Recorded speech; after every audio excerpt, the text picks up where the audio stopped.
Hi, everyone. Welcome to another edition of Odyssey House Journals, one of the most watched and listened to podcasts dealing with addiction and recovery, and hopefully providing hope to anyone who is watching or listening. That's our whole goal. I'm Randall Carlisle, and my co-host is Nicole Slack. Hello, Nicole. Hello. Did you put on a hat today because you didn't wash your hair or what? Actually, yeah. See, I called her out on that. Well, see, I told you this is an honest podcast, and now you're turning red. Yeah, because it's actually true. It is.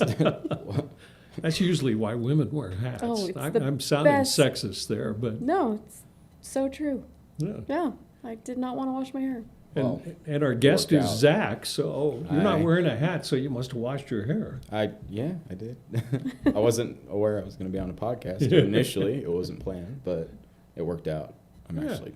Zach is one of our clients in residential care at Odyssey House. And again, I want to point out, this is not a podcast to promote Odyssey House. It's simply to deal with addiction and recovery. And it could be, you could be from First Step or the Haven or any place else. But you're easier to get to than for us for the podcast, since you are at Odyssey House. What is your story? I'll offer an observation before. You're one of the most intense Jets that I have seen, and I should point out to our audience that Jets are sort of an elite group of people who are in our residential program and doing very well. And we have meetings all the time, and we talk about personal stuff that we're going through, or things that you guys are going to do in outreach. And you're intense a lot of the time. Is that a fair assessment? Yeah. I would consider myself passionate about what I feel like I'm doing. I put my heart and soul into things like, I'm a dreamer. I always try to be. I don't know what all that looks like. I just know that this is how I feel. This is like how I want to handle things. Like, I want people to know where I'm at with stuff. And I feel like I've had my head down for so much of my life that when I feel like it's my time, I want to project what I'm feeling and what I'm thinking. And you do share. You share with the group a lot of the things you're going through, which is something. Which is part of recovery, is being able to be honest and talk about your thoughts and everything. I will say, though, I was a peer with Zach for a minute. Once upon a time, yeah. And Nicole is a recovering alcoholic who successfully graduated from Odyssey. Yes. Okay, so. I was a peer with Zach for a minute. I think it was like a week, right? About 2 weeks. 2 weeks. When I And left that. as intense as you are, like, it is, you have come a long way, is Thank what I you. will say. I appreciate it. In a very good way, because you're still you. Mhm. It was, just when I was coming off alcohol and, learning who I am, I was a more elevated me, I guess, like elevated emotions and all those things. And you have come so far, and it's just so nice to see this. So it's like you're channeling it better. Thank you. I appreciate it. So what's your past? What's the background as to how you ended up coming to Odyssey? Well, I had my traumas. I had my, issues. My family was, my parents, for everything, all the dysfunctions that were there, they did their best. What kind of dysfunctions? They're like, the marriage wasn't going well for quite a long time. There was a lot of family discontent that I wasn't really aware of as a kid. I didn't know what my family was fighting about. I didn't have any concept of any of that. And I felt like I was kind of just in the middle of it all. My biological mother was very intense. I'm just kind of shortening any of that for my sake. But, we kind of came back together when I was like 15, and my mom and dad got divorced when I was 13. My mom nearly died having my half sister after she remarried, and those were kind of crazy years where I stepped up and was kind of like the dad of the house for my little sister, and I kind of got thrust into responsibility, and I didn't really know what that looked like.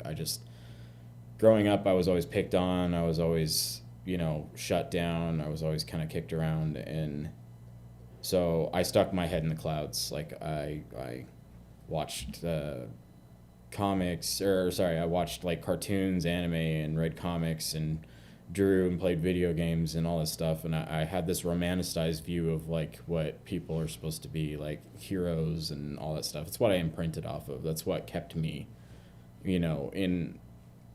in good spirits, I guess. It's what my passion was, is like captivating people with stories. And I'm very creative. I'm very artistic. I just haven't really been able to pursue that the way I'm looking for, but I'm working on it.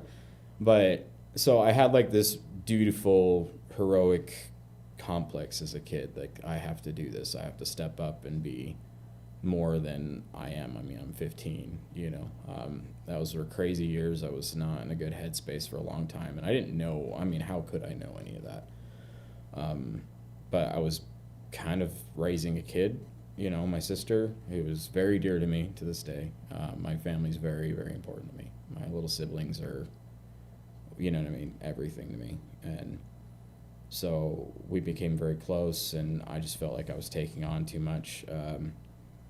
Then I had a back injury as a kid that started flaring up as I got older, and I had a lot of stuff, and my mom had degenerative disc disease and Crohn's and all this medical stuff. She got on pain pills. Then I got on pain pills, and it kind of turned into some chaos there where, just jumping around from substance to substance. And I had no idea what I was falling into at the time. Then my ex-girlfriend kind of came into the fold, and I guess she had been on heroin for a number of times before I had, again, any concept of what any of that was. And I gained a lot of weight in like post high school, and then I really got my stuff together around like 21, 22, and I lost weight, and I was feeling good about myself, and I became a fitness nut, and all that. So I was kind of in a confidence boosting stage. I honestly forgot where I was going with that.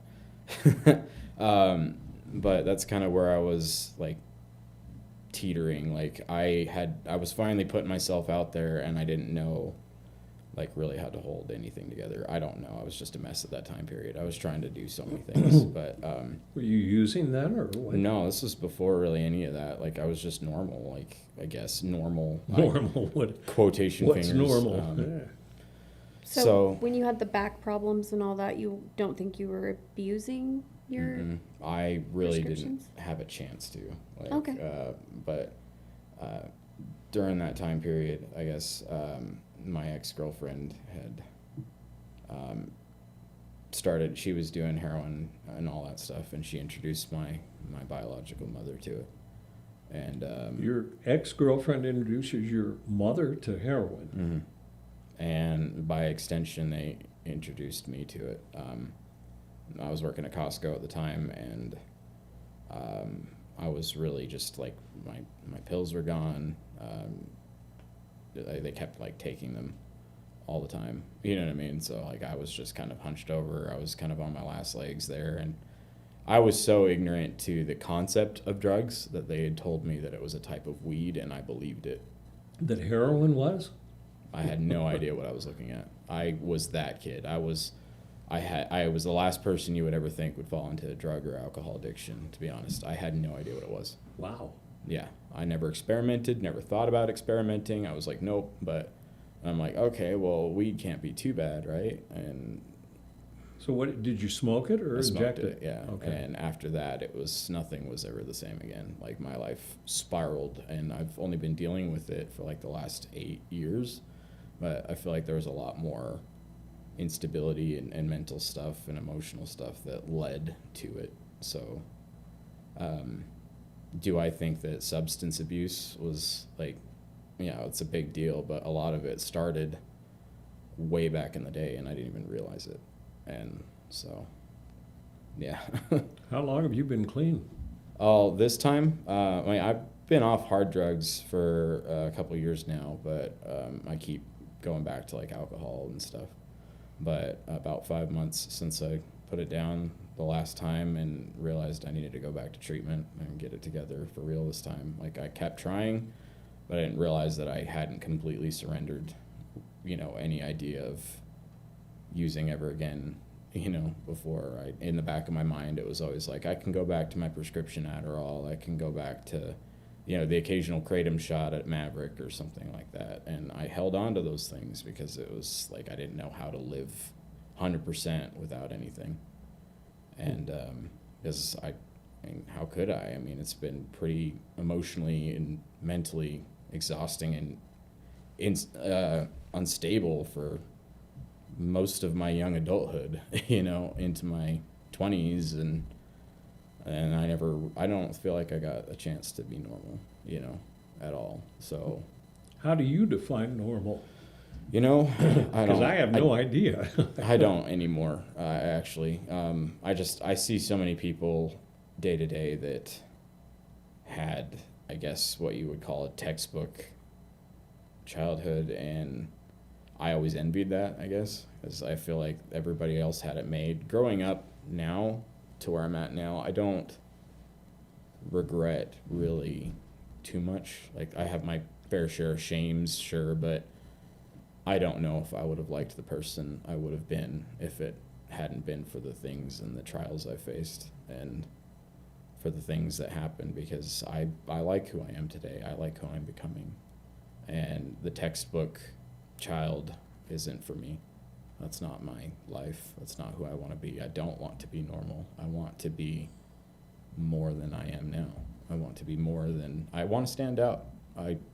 I've lived my life, I felt like, repressed and shut down, and then when I fell into addiction, that became my new label, whether I was labeling myself or other people were labeling me, you know what I mean? Like, that's what I felt like I was. And now it's just like, I just want to be a person that is known for accomplishing his goals, doing the most, and reaching out to people, doing what he can to help others along the way, because life's crazy in and out of addiction. So if anything I can Life's do. crazy with or without Yeah. addiction. So Yeah.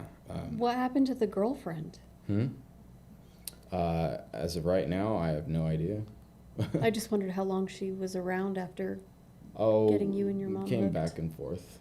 I mean, at that point, it was just like many relationships I had in and out of addiction. At that point, it was more just like another hook. At that point, less of a friend, less of a you know what I mean.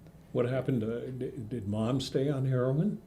To the best of my knowledge, yeah, she to this day is. I feel like she's trying to get out, but I don't know. I do keep my contact with her pretty minimal for my sake right now. I'll always love her, no matter what, but she's just not in a spot where she's healthy for me right now. I have a really great connection with my family right now, my dad's side of the family.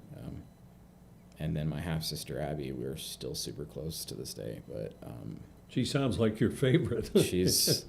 I don't really like to play favorites, but we definitely bonded in those years where, you know what I mean, I was like the guy figure in her life, the big... she imprinted off of me. We were always together. I was working to help support her, and I introduced her to everything she knows and loves. We were very close, yeah. But I have a number of amazing siblings that absolutely just blow me away with how amazing they are. I don't know how else to explain it. Did you choose to come into Odyssey, or were you court ordered? No, I chose.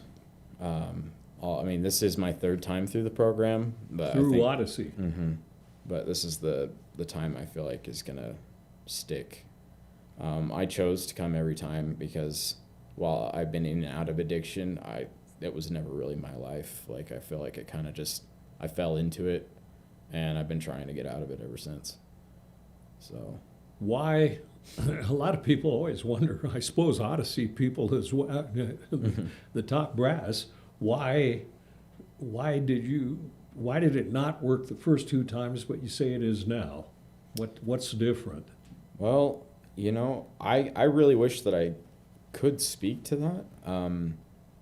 I think it was just time and getting to the point where I really am so tired that I was willing to put myself back around if it meant making sure that I didn't come out and just do really good for 3 to 6 months. I don't know how to describe it, but I feel like a switch just finally clicked 5 months ago, and I was just like, I can't do this again. I will end up in jail again, or I will be dead, or I will lose everything that I've ever worked for. And I do have so much to live for. I've got everything to accomplish from here, and I don't want to give that up again. It is, I don't know how to describe it. What didn't work is that I felt like Odyssey, my first round at Odyssey was my first attempt at actually trying at recovery.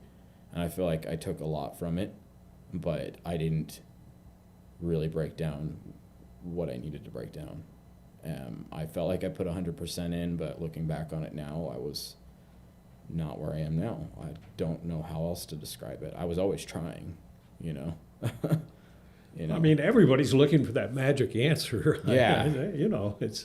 I facilitate a family support group, and they hear from our jets, and most of them have kids who are still in active addiction, and they want to know because you said a switch sort of flip, but you don't know what it was, and nobody can ever identify that. I mean, a lot of people say I was sick and tired of being sick and tired, but that's a given.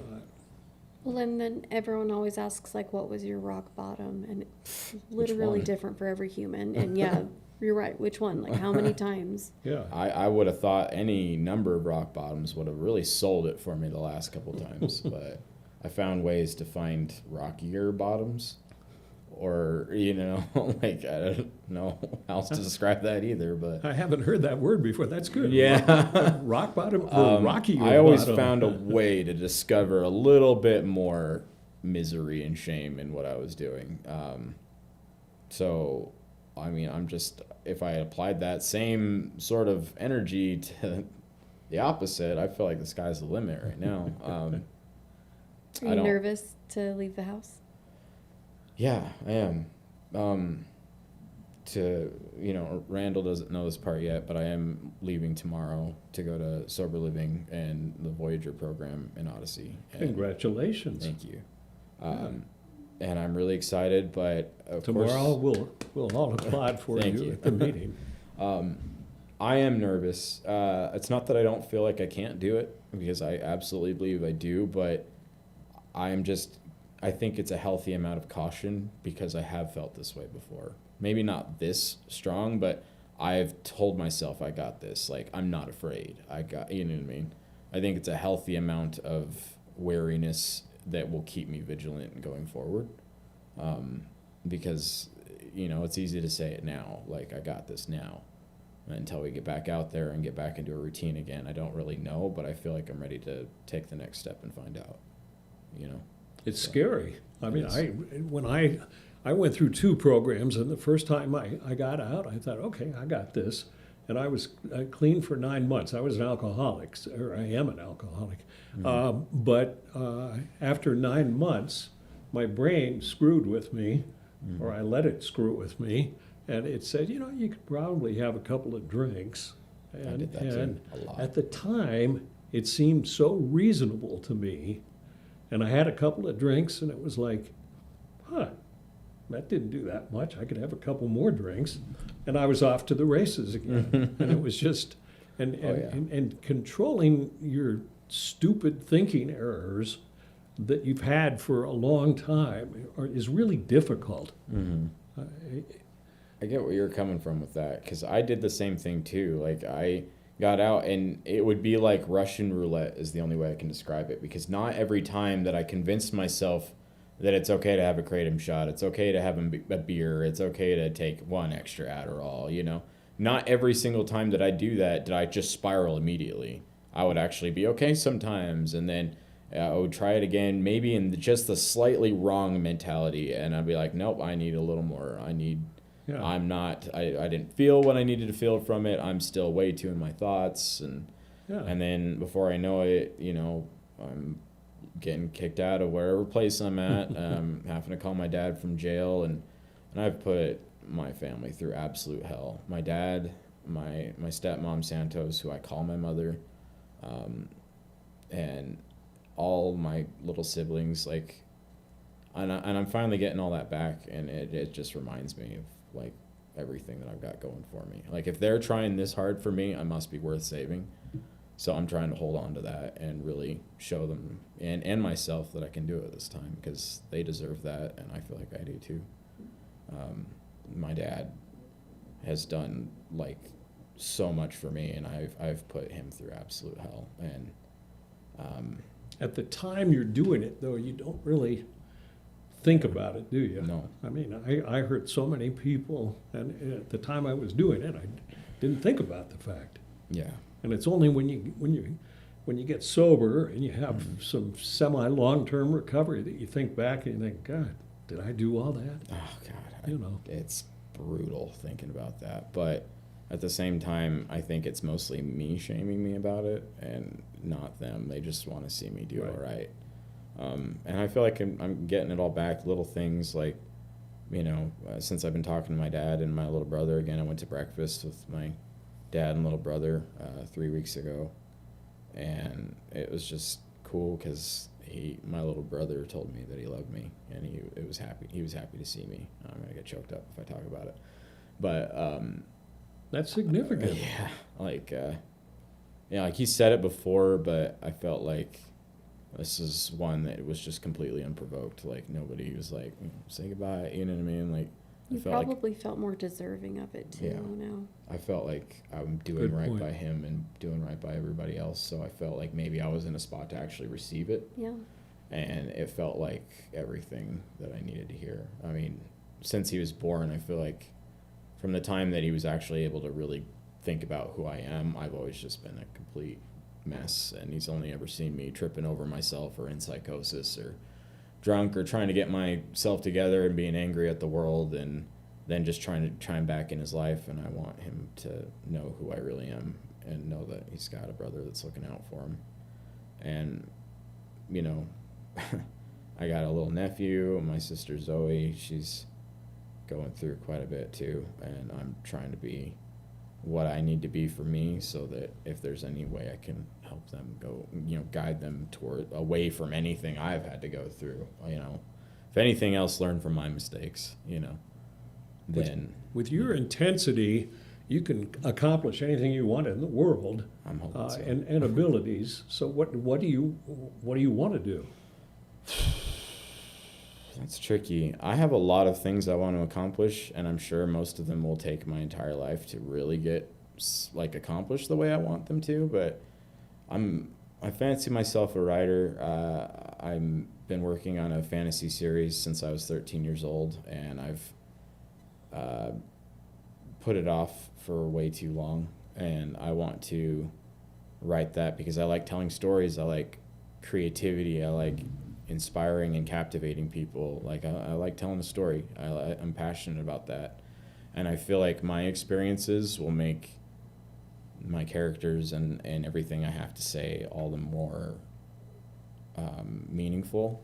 And I feel like maybe somebody else that's reading it one day can be like, okay, somebody gets what I'm going through. And if just one person can be inspired or motivated by what I have to say, then it was worth it. Like, the way that I imprinted off of my childhood heroes and everything with the stories that people were telling then. Like, it's what probably saved my life, and I want to pass that on.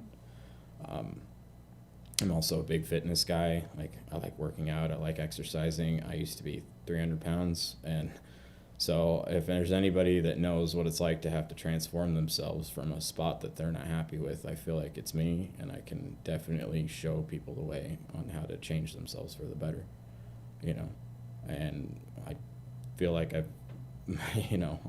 If you want to make the transformation, you put in the effort and you get it done. And it's possible. If I can do it, other people can do it.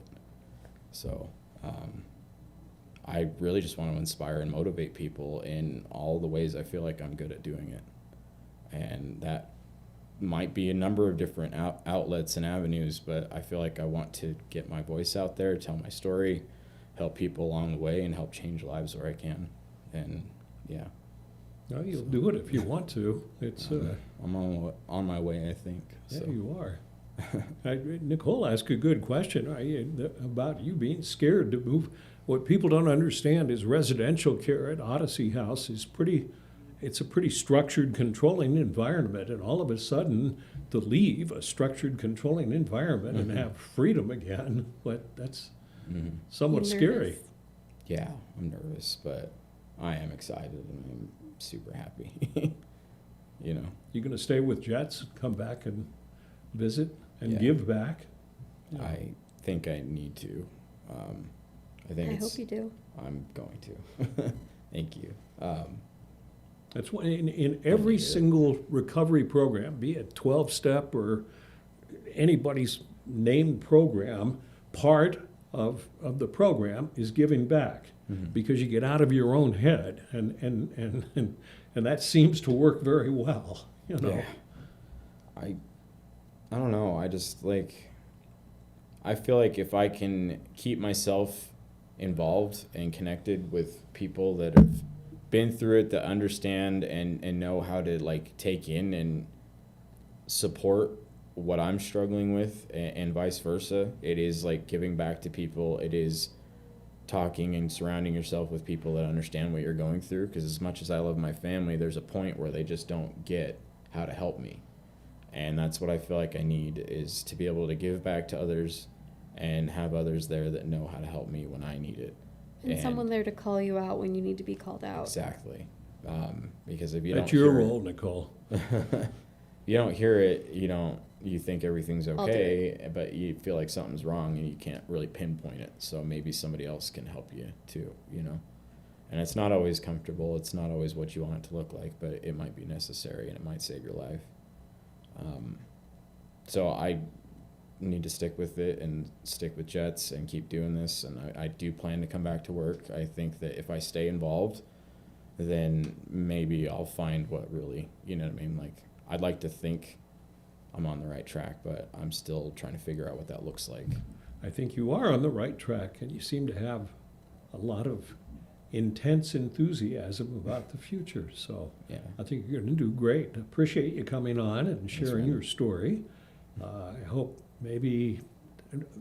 hopefully other people can see or hear something like this and relate, and then succeed as well, like you. Hopefully. So thanks very much. Thank you guys. I Yeah. appreciate you. Good to see you again, Nicole, with the Me hat. too. For the hat. Yeah. It's a See? good hat. Maybe I'll wash my hair next time. Yeah. But then you won't get to wear the hat. It's a good Yeah. hat. So thank you for watching another edition or listening to another edition of Odyssey House Journals.